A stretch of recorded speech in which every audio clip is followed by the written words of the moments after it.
The treadmill gets more done than your bank account. Do you want to know how I know? When you step on a treadmill, even though you're not walking forward, you are still doing something. You're building endurance, right? You're working your body, you're exercising, you're helping create more longevity to your life. Now, when you open your bank account, what most of us see is we see money coming in, we see money going out every month, right? We go to work, we create an income, and that income goes into our bank account. As we build the bank account up, very quickly expenses come in and pull the money back out. So we see a lot of money movement, but the bank account's not really changing. And the difference between our bodies walking on a treadmill and our bank accounts is our body actually gets some benefit from you walking on that treadmill, right? It benefits your body to do that non-movement, if you will, right? You're moving your body, but you're not moving the physical position that you're in. If we just move our bank accounts around all day, but we don't take some sort of physical movement with our money outside of our bank accounts, maybe not a lot's happening, right? Your bank account is just going to create this cycle of money in and out for the rest of your life. Have you ever heard of the rat race? Well, that's probably what's happening when you deal with your bank account. Hello and welcome to another episode of Before the Returns. I'm your host, Jaden Zubal, and today we are going to talk about money movement and not just moving your money for the sake of moving it, but moving it with strategy and purpose. Okay, so I'm really going to start this episode out by going over, just a quick reminder of last week. We talked about how wealthy families keep their money in motion, right? Money that never rests. But movement alone doesn't make you wealthy. So money can move constantly and still go nowhere. So let's spend a little bit of time and talk about how to tell if your money is actually working or if it's just looking busy. So most people's money is always moving. Income comes in, bills go out, right? We have our credit card payments, we have our house, our rent, our utilities, groceries, all these things. The list just seems to get bigger every day. And then in past episodes, we have talked about this thing called lifestyle creep. So even when you make more money, it doesn't always feel like you're making more money when you look at your bank account. In fact, I just had a conversation with somebody today about that. They were talking about how they got a pretty significant pay raise through their job, but they don't recognize any additional income on their bank account. So there's strategy and things to look at there and different ways to save, but we'll get into more of that on future episodes as well. So the key point here is that activity isn't necessarily progress, right? Just like I mentioned at the beginning of the episode, it's like running on a treadmill. You have lots of movement, but no distance. Okay, so money can move without meaning, and that's where most people get stuck. So let's talk about this thing I call working money. Working money is money with a purpose. It creates value, it generates cash flow, or it increases control. It doesn't just exist, but it actually performs. Okay. When every dollar has a job, you move from motion to momentum. So let me repeat that. When every dollar has a job, you move from motion to momentum, right? Those two M's are really important. Motion isn't always helpful, but momentum is, right? The law of physics. So every dollar should have a role, not just a resting place. Okay, so I've worked with a lot of people over the years, and in that time period, I've seen people who have had incredible success, and I've watched others who have really struggled to build their success. And a common trend that I've seen in my most successful clients, the people that have just absolutely skyrocketed, is not so. There's a balance here, and I got to be careful about how I say this because it is important to diversify. Don't get me wrong, and my most successful people do diversify. But what I've seen is that they focus their time and their energy and their efforts on the thing that they're really good at. And so typically this is some sort of business, or it could be, a high paying W-2 job, and they put their energy and their time into that and get really, really good at what they do. And again, I just had a conversation with a client a couple weeks ago about this, where this is a younger gentleman who is trying to figure out how to invest, what to invest in, things to do right now. And I related to him a story of a really, really fantastic couple that I've worked with now for a few years. And this couple, I recently, I say recent, but this was like 8, 9 months ago. I went and visited them down in Houston, Texas, and I was a guest on their podcast. Okay, so I went to lunch with the guy. His name is Drew. And while we were at lunch, we were just talking about some of the things he's doing currently and what they're trying to accomplish.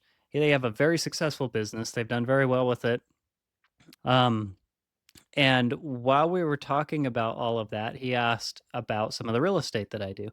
He knows I've invested in real estate for a long time, and he was curious if he should be putting more money in real estate. He had done a little bit. I think he had just recently done a flip, actually. And he asked, we've got some money on the sidelines. Should we take that money and put it into real estate?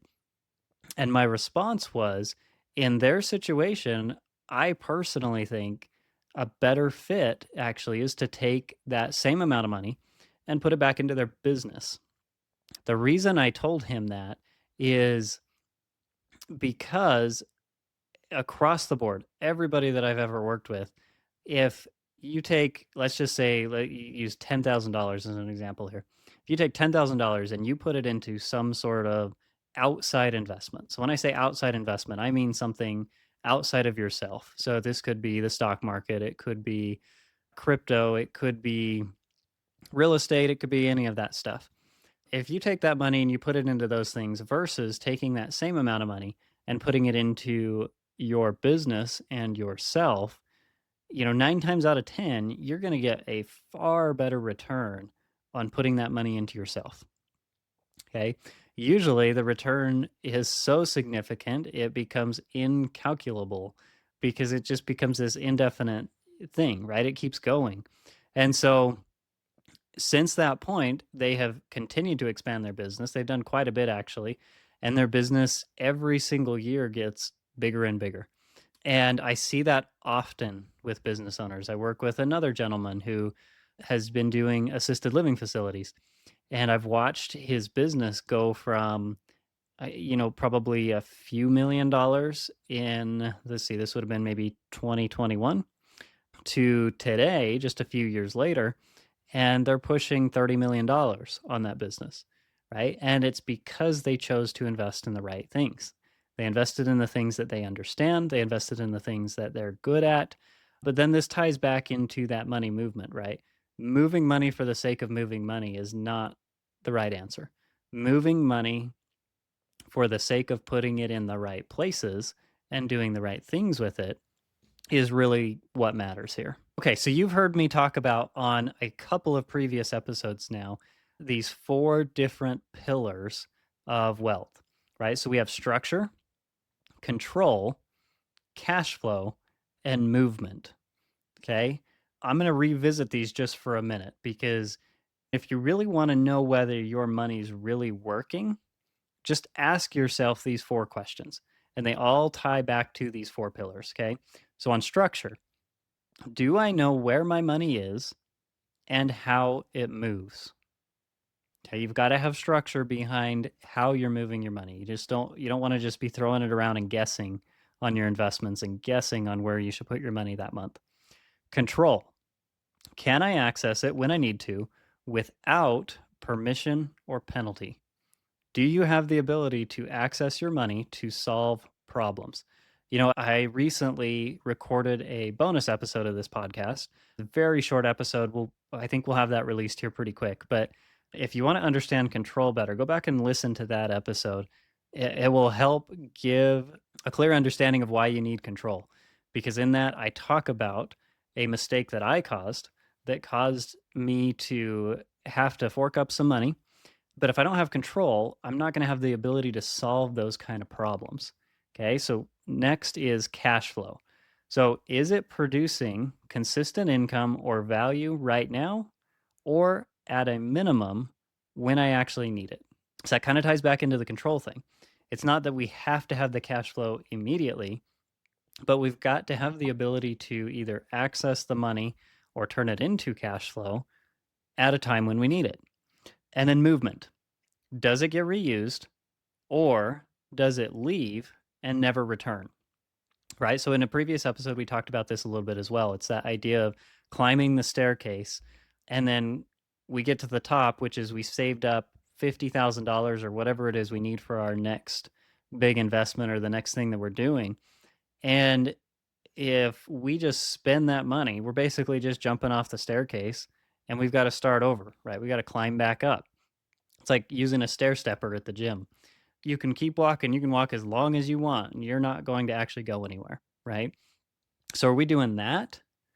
Or are we climbing the staircase and then we get to move to the second floor and the third floor, right? That those four questions. So again, do I know where my money is and how it moves? Can I access it when I need to without permission or penalty? Is it producing consistent income or value right now and at a minimum when I actually need it? And does it get reused or does it leave and never return? Right? Ask yourself those questions if you want to have a better understanding of where you're at today. Working money lives at the intersection of structure, control, cash flow, and movement. Okay, so your savings account might feel safe, but if it's not compounding or funding opportunity, it's resting, right? Your investments might move a lot, but if they don't create control or cash flow, it's just motion. Remember that motion versus momentum? We want to create the second one, not just motion. So working money serves you, busy money owns you. All right. So if you've been following this series, you've probably noticed the pattern. We've talked about structure, control, cash flow, and movement. And I'm going to hit on that quite often. Those four pieces together are what separate families who hope for wealth from those who build it. When you have all four, your money stops being chaotic and starts being coordinated. It becomes a living system, one that feeds itself. So when you think of chaotic versus coordinated, right? This is a common thing that I've come across. I've worked with a lot of people who have said that, market ups and downs stress them out a lot, or everything that's happening outside of their control is really causing a lot of financial stress. And it's understandable why that would be the case, right? If all of our money is put into our 401ks and our IRAs and it's sort of just on autopilot in the background, of course it's going to stress us out if the markets are going up or down or what's happening, and it's going to become even more stressful the closer you get to that ultimate retirement date. If you know, hey, I want to retire when I'm 65, but you're 64 and the market crashes, that might change your plans for a little while. You're going to rerun some numbers and say, okay, well, now I've got to work for an extra 3 or 4 or 5 years to let things get back on track. Because the market will correct. I'm certainly not trying to say that it's going to just kill you and you're done. It will correct, but the question is, can you wait that out? Do you have the ability to wait for that? So it's better if we can get away from that mentality of putting everything in the background and just letting it do what it does, right? The more control we have, the less chaos we're going to have. So money that works has direction and intention. It's not about activity, but it's about alignment. Ask yourself, is my money creating freedom or just keeping me busy? So again, go back to the stair stepper and the treadmill idea. We can run on the treadmill, we can spend an hour on the stair stepper, and you're going to get tired, right? But you're not going anywhere. You're still hanging out in the same gym that you were in an hour ago. Busy money is going to be similar in that aspect, because busy money will make you tired, but it's not going to make you free. It's not helping you make progress towards that ultimate goal of financial freedom or that ultimate goal of traveling the world or whatever the thing is for you that's really, really exciting. Taking care of your kids in a way that you've always hoped to do, or whatever it might be. To do that, we can't just have busy money. We have to have money that actually is working. Okay, so next time, we'll talk a little bit more about what it means to actually own your financial system, not rent it from a bank or an investment firm.